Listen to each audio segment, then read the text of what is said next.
Satan has been the governor of this planet, maybe others besides, but at least the governor of this planet, and rightfully so, under appointment by God, until he forfeited his right to it by rebellion against God.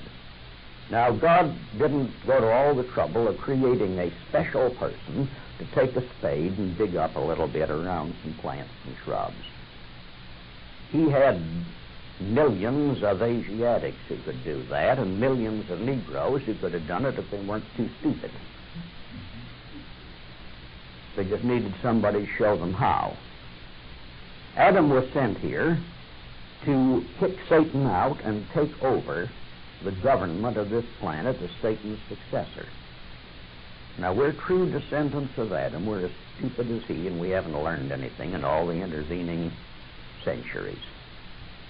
He had our quality. He liked peace. He didn't like to make trouble.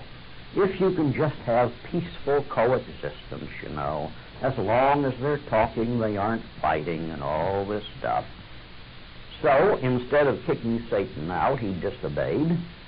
He made his peace with Satan, and by his own disobedience, he forfeited his right to power, the same as Satan did. We've been in trouble ever since. God saw that being his descendants and with his stupidity, we were going to have to learn the hard way, just as Adam did, so we've had our noses rubbed in it ever since.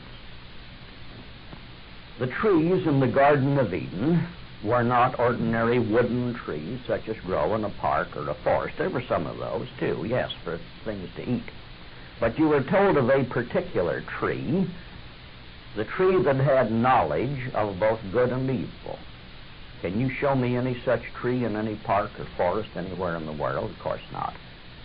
Then there's a place, I think it's in Jeremiah, it could be Ezekiel, I could look it up if it were important, where it talks about the first Assyrian Empire, not the one that you find described at length in the Bible, invading Western Asia, but thousands of years before that.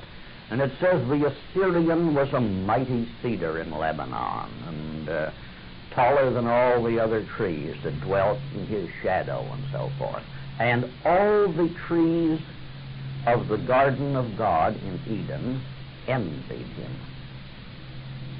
Got any tree growing in your backyard that envies anybody? This was a family tree of races and nations, and we still use that expression, you notice, a tree. Now, you'll find again reference to this in the 3rd chapter of Genesis.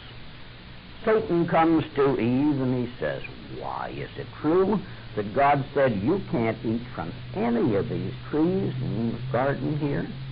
Eve says, oh no, we can eat from all of them, except the tree which stands in the midst of the garden. God has said, ye shall not, of the fruit thereof, ye shall not eat, neither shall ye touch it, lest ye die. Now that is mistranslated, so it doesn't give its meaning.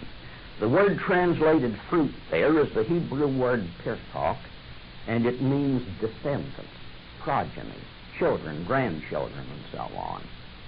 And the word translated touch is the Hebrew word naga, which is a more polite expression meaning to have sexual intercourse with. Do you have to be warned not to have sexual intercourse with an apple or a walnut or something of that sort? No. So you see, the Bible recognizes the existence of these other races.